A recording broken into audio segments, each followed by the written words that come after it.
혹시 작은 일에도 쉽게 흔들리고 머릿속이 끊임없는 생각으로 가득 차 있지는 않으신가요? 저 역시도 매우 예민한 편으로 생각들이 꼬리를 물고 찾아옵니다. 어떤 것도 하기 힘든 상황이 될 때가 많았습니다.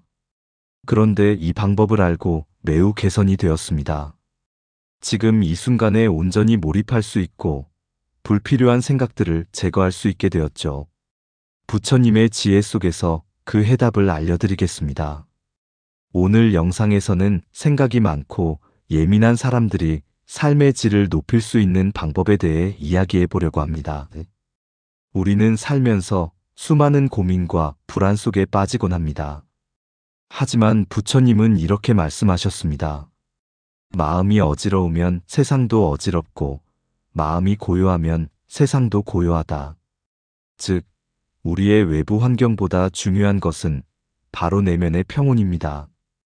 부처님과 제자들의 대화를 통해 생각이 많고 예민한 사람이 어떻게 마음을 다스리고 삶의 질을 높일 수 있는지 함께 나누어 보겠습니다. 첫 번째, 과거와 미래에서 벗어나기. 생각이 많은 사람들은 종종 과거의 실수와 미래의 불안을 반복해서 떠올립니다. 그러나 부처님은 말씀하셨습니다. 과거는 지나갔고 미래는 아직 오지 않았다. 중요한 것은 지금 이 순간이다. 한 제자가 부처님을 찾아와 물었습니다. 부처님, 저는 늘 과거의 후회와 미래의 불안 속에서 살고 있습니다. 머릿속을 가득 채운 생각들이 저를 괴롭힙니다. 어떻게 해야 할까요? 부처님은 조용히 미소를 지으며 그를 데리고 강가로 갔습니다. 그리고 물 위로 작은 돌을 던지며 말씀하셨습니다. 보아라. 돌이 물속으로 가라앉을 때 파문이 일어나지만 곧 사라진다. 우리의 생각도 이와 같으니 그것을 붙잡고 놓지 않으면 마음이 항상 요동친다. 흐르는 강물처럼 생각을 흘려보내고 지금 이 순간에 집중하여 살아야 한다. 제자는 부처님의 말씀을 듣고 비로소 깨달았습니다. 우리가 과거와 미래에 머무르면 마음은 늘 불안하고 고통스럽습니다. 그러나 현재에 집중할 때 비로소 평온을 찾을 수 있습니다. 부처님께서는 제자의 어깨를 부드럽게 두드리며 다시 말씀하셨습니다. 네가 계속해서 과거를 후회하고 미래를 걱정하는 것은 강물을 거슬러 올라가려 하는 것과 같다. 흐르는 물을 거슬러 가려 해도 결국엔 그 힘에 밀려버릴 뿐이다. 자연스럽게 흘러가는 것처럼 너의 생각과 감정도 흘려보내야 한다. 제자는 잠시 강물을 바라보았습니다. 물결은 일정한 흐름을 유지하며 앞으로 나아가고 있었습니다. 강물은 한 번도 멈추지 않고 어떠한 장애물에도 굽이쳐 흐르고 있었습니다. 그는 문득 깨달음을 얻었습니다. 내 생각도 이렇게 흐르게 해야 하는구나. 부처님은 손을 뻗어 강가의 작은 꽃 한 송이를 가리키셨습니다. 이 꽃을 보아라.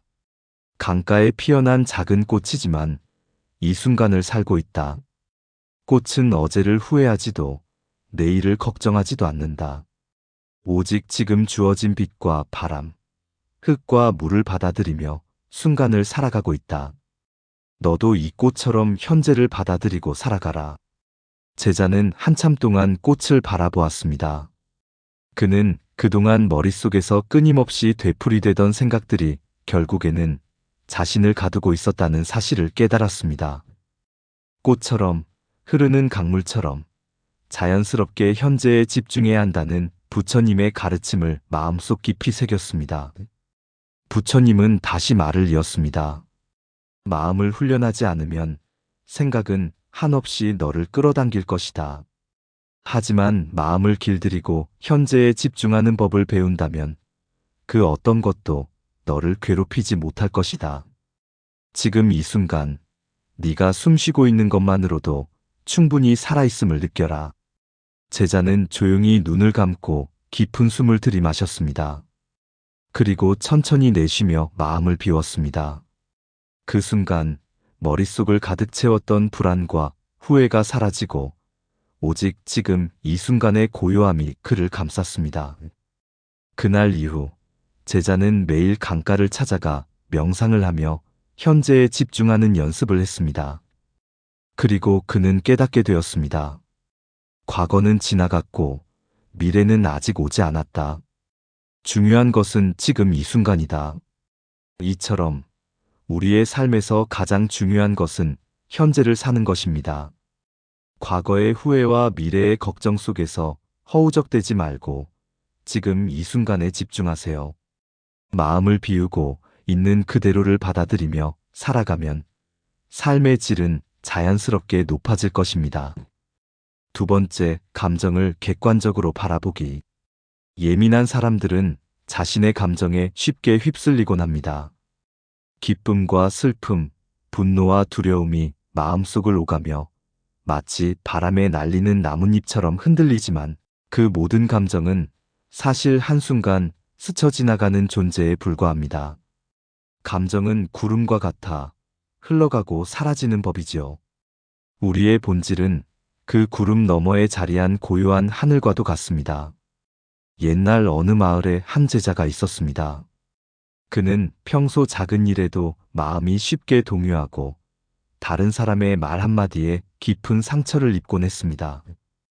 그러던 어느 날 제자는 스스로의 감정에 지쳐 부처님을 찾아뵙기로 결심했습니다.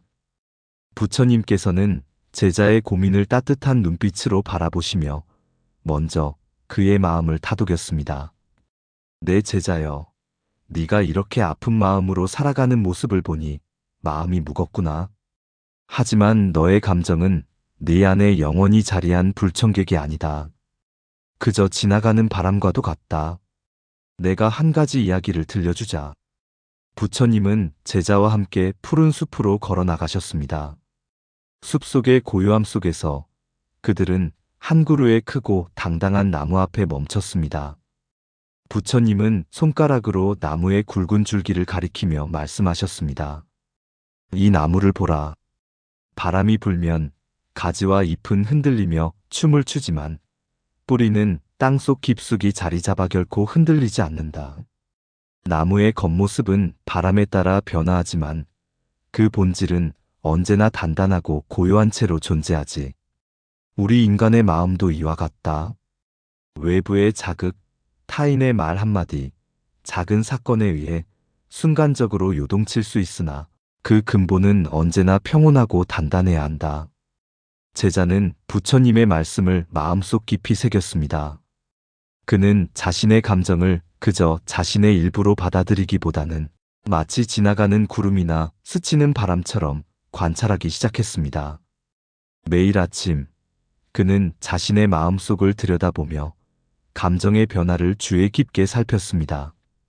기쁨이 밀려올 때도 슬픔이 가슴을 무겁게 할 때도 그는 그 감정들이 자라나는 원인과 그 끝을 조용히 바라보았습니다. 어느 날 제자는 마을 사람들과 함께 축제에 참여했습니다. 많은 사람들이 웃고 떠들며 서로의 이야기를 나누었지만 제자는 그들 속에서 자신을 잃지 않으려 애썼습니다. 누군가의 칭찬에 기뻐하기도 하고 때로는 작은 오해로 인해 마음이 흔들릴 뻔했으나 그는 부처님께 배운 대로 감정을 한 걸음 물러서서 바라보았습니다. 그렇게 감정이 스쳐 지나갈 때 제자는 자신이 한층 더 성장하고 있음을 느꼈습니다. 세월이 흐르면서 제자는 자신의 내면을 객관적으로 바라볼 수 있는 능력을 점차 길러갔습니다. 감정이 마치 거센 바람처럼 몰아칠 때도 그는 이미 단단히 자리 잡은 뿌리를 느끼며 흔들리지 않았습니다.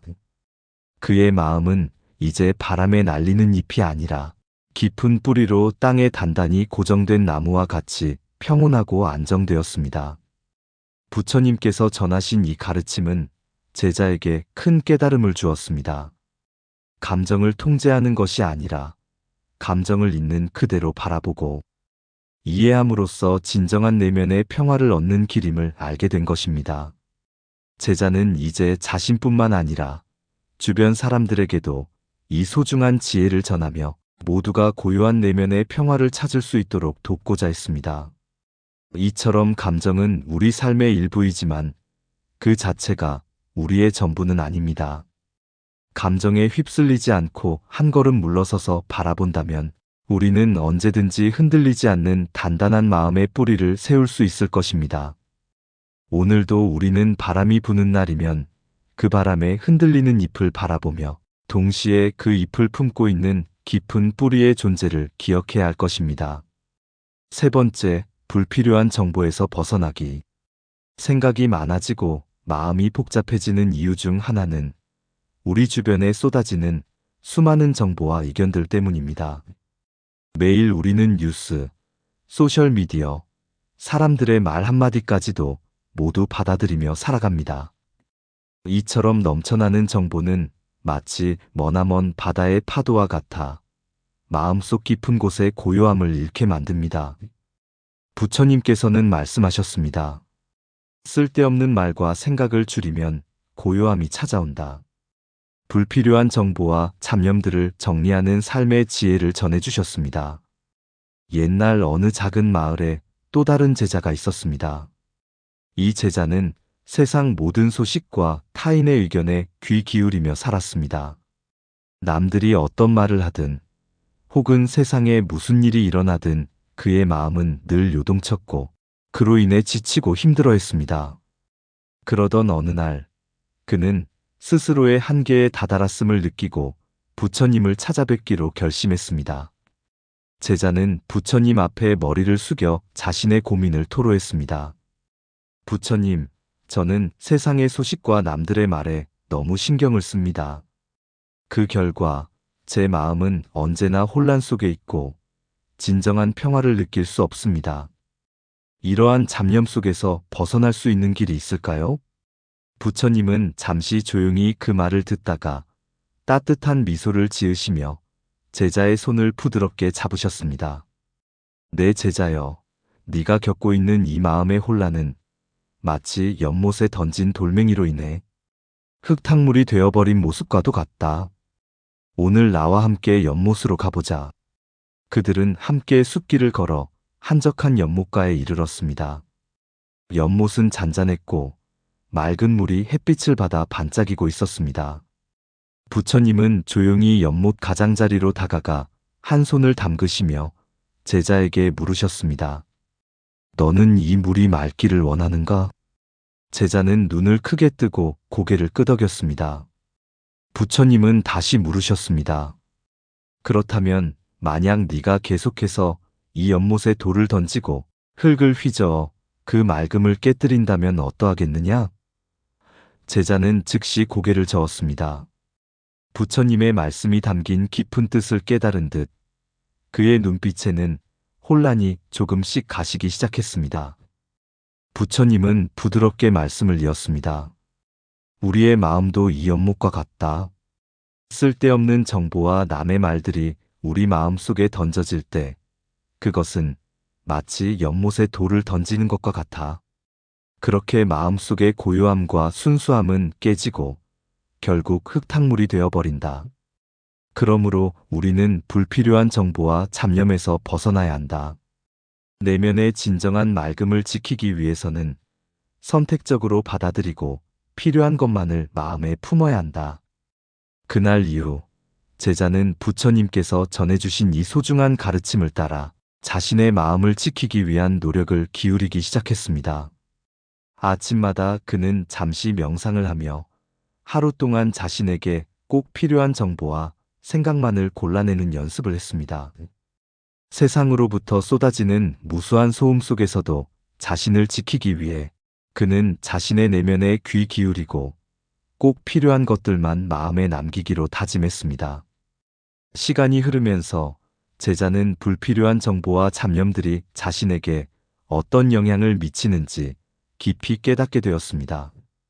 그전에는 모든 것이 다 중요한 것처럼 느껴졌지만 이제는 선택과 집중의 중요성을 인식하게 되었습니다. 마음이 혼란스러울 때마다 그는 연못가의 그 잔잔한 물결을 떠올렸고 한 점의 돌멩이도 던지지 않으려 노력하며 고요함을 유지하려 애썼습니다. 또한 제자는 주변 사람들에게도 이 지혜를 나누기 시작했습니다. 우리의 마음은 연못과 같다. 쓸데없는 것들로 인해 혼란스러워질 때마다 고요함을 잃게 된다. 그러므로 필요한 정보만을 받아들이고 나머지는 내려놓아 보자. 그의 말에 귀 기울인 이들은 점차 자신들의 마음을 가라앉히는 법을 배워갔고 마을 전체의 평화로운 분위기가 감돌기 시작했습니다. 결국 제자는 부처님께서 전해주신 가르침을 온전히 체득하게 되었습니다. 세상의 모든 소음과 정보 속에서도 마음의 연못은 언제나 고요하게 유지될 수 있음을, 그리고 그 고요함 속에서 비로소 진정한 평화와 행복을 찾을 수 있음을 깨달았습니다. 우리의 삶에서도 때때로 외부의 쓸데없는 소음들을 멀리하고 내면의 맑은 연못을 지켜나가는 지혜가 필요합니다. 그렇게 우리는 불필요한 정보에서 벗어나 진정한 내면의 고요함과 평화를 경험할 수 있을 것입니다. 네 번째, 작은 것에 감사하기. 행복은 멀리 있는 것이 아닙니다. 우리가 이미 가진 일상 속에서 피어나는 작은 기쁨들이 모여 진정한 행복의 뿌리를 이루기 때문입니다. 부처님께서는 말씀하셨습니다. 작은 기쁨을 소중히 여기는 사람이 큰 행복을 얻는다. 우리 모두에게 내면의 평화와 감사의 마음을 가르쳐 주셨습니다. 옛날 어느 고요한 산사에 한 제자가 있었습니다. 이 제자는 늘 마음 한켠에 불안과 허탈함을 안고 살아갔습니다. 세상이 원하는 크고 화려한 성공과 부가 그에게 행복을 가져다 줄 것이라 믿었지만 어느 날 그 믿음은 점차 흔들리기 시작했습니다. 마음속 깊은 곳에서 행복은 멀리 있다고 느껴졌고 매 순간의 작은 기쁨마저 지나치게 여겨지지 않았습니다. 그러던 어느 날 제자는 부처님께 조심스레 다가가 물었습니다. 부처님, 저는 언제쯤 진정한 행복을 누릴 수 있을까요? 부처님은 그의 눈빛에서 깊은 고민과 갈망을 읽으시고는 부드러운 미소를 지으며 제자에게 다가가 한 잔의 물을 건네셨습니다. 이 물을 마셔보아라. 부처님의 따뜻한 목소리에 제자는 아무런 의심 없이 그 물을 한 모금 마셨습니다. 물이 입안에서 퍼지며 시원함과 청량감이 온몸에 스며드는 느낌이었습니다. 그러자 부처님은 다시 물으셨습니다. 물이 어떠한가? 제자는 잠시 생각에 잠기더니 시원하고 맛있습니다. 마치 갈증을 해소해주는 작은 기쁨 같아요. 라고 대답했습니다. 부처님은 미소를 지으며 말씀하셨습니다. 행복도 이 물과 같다. 네가 방금 한 잔의 물에서 느낀 그 소박한 기쁨이 바로 행복의 시작이다. 우리가 가진 작은 것들, 아침 햇살, 부드러운 바람, 새들의 지저귀미 모두가 우리에게 주어진 선물이며 그것에 감사할 때 비로소 큰 행복이 피어난다. 그 후 제자는 부처님의 말씀을 가슴에 새기며 하루하루 작은 것들에 감사하는 연습을 시작했습니다. 아침에 눈을 뜨면 창문을 열어 들어오는 상쾌한 공기에 감사하고 식탁에 오른 한 끼의 식사에 마음을 모았습니다. 길을 걷다 문득 스치는 꽃 한 송이, 친구의 따뜻한 미소 또는 바람에 살랑이는 나뭇잎 소리에도 정성을 다해 감사의 마음을 품기 시작했습니다. 제자는 매일 저녁 명상 시간에 하루 동안 경험한 소소한 기쁨들을 하나하나 떠올리며 그 감정들을 마음 깊이 새겼습니다. 오늘 나는 작지만 소중한 행복을 얼마나 많이 받았는가? 스스로에게 물으며 작은 일상 속에서 잃어버린 행복의 가치를 다시금 깨달아갔습니다. 그렇게 제자의 마음은 점차 넓어지고 외부의 크고 화려한 성공이나 물질적인 풍요 없이도 내면에서부터 우러나오는 진정한 행복을 맛보게 되었습니다. 어느 날 제자는 스승의 발자취를 따라 깊은 산속으로 여행을 떠났습니다. 그곳에서 그는 조용한 시냇물과 산새의 노래, 그리고 고요한 자연의 소리에 귀 기울이며 모든 것이 얼마나 소중한 선물인지 다시 한번 깨달았습니다. 산의 정기를 마시며 걷는 동안 그는 자신이 그동안 놓쳤던 많은 작은 기쁨들을 다시 찾게 되었습니다. 한 송이 야생화의 미소, 따스한 햇살에 반짝이는 이슬, 그리고 고요한 밤하늘의 수놓인 별빛까지 모든 것이 그에게 감사할 만한 이유가 되었습니다. 이처럼 제자는 매 순간을 감사로 채우며 살아갔고 결국 내면의 평화와 행복을 온전히 누리게 되었습니다. 그의 삶은 더 이상 크고 화려한 성공을 좇는 것이 아니라 지금 이 순간에 존재하는 작은 선물들을 인식하고 소중히 여기는 삶이 되었습니다. 부처님께서 전해주신 이 가르침은 단순한 철학 이상의 의미를 지녔으며 모든 이에게 각자의 삶 속에 숨겨진 행복의 씨앗을 일깨워 주었습니다. 오늘날 우리도 제자의 발자취를 따라 작은 것에 감사하는 마음을 키워나가야 합니다. 행복은 먼 곳에 있지 않습니다. 바로 우리 곁에 매일 아침 눈을 뜨는 순간부터 한 잔의 시원한 물에서부터 그리고 마음 한켠에 자리한 소소한 기쁨 속에 숨어 있습니다. 우리가 작은 기쁨에 감사할 때 그 감사함은 결국 큰 행복으로 돌아오리라 믿어 의심치 않습니다. 앞서 말씀드린 부처님과 4명의 제자들의 사례를 한 번 더 정리해 드리겠습니다. 우리의 삶은 우리가 어떻게 생각하고 받아들이느냐에 따라 달라집니다. 생각이 많고 예민한 사람일수록 내면을 정돈하는 것이 중요합니다. 첫 번째, 과거와 미래의 부담을 내려놓고 현재에 집중하라. 두 번째, 감정을 객관적으로 바라보라. 세 번째, 불필요한 정보를 줄이려 노력하라. 네 번째, 작은 것에 감사하는 마음을 가지며 살아가라. 이런 4가지 부처님의 말씀을 따르면 진정한 행복이 우리 일상 속에 스며들 것입니다. 오늘부터 이 4가지 원칙을 한 가지씩 실천해 보세요. 그리고 여러분의 경험을 댓글로 나누어 주세요. 오늘 하루도 부처님의 지혜와 함께 평온하시길 바랍니다. 영상이 마음에 드셨다면 좋아요와 구독 부탁드립니다. 영상 제작에 큰 힘이 됩니다. 감사합니다.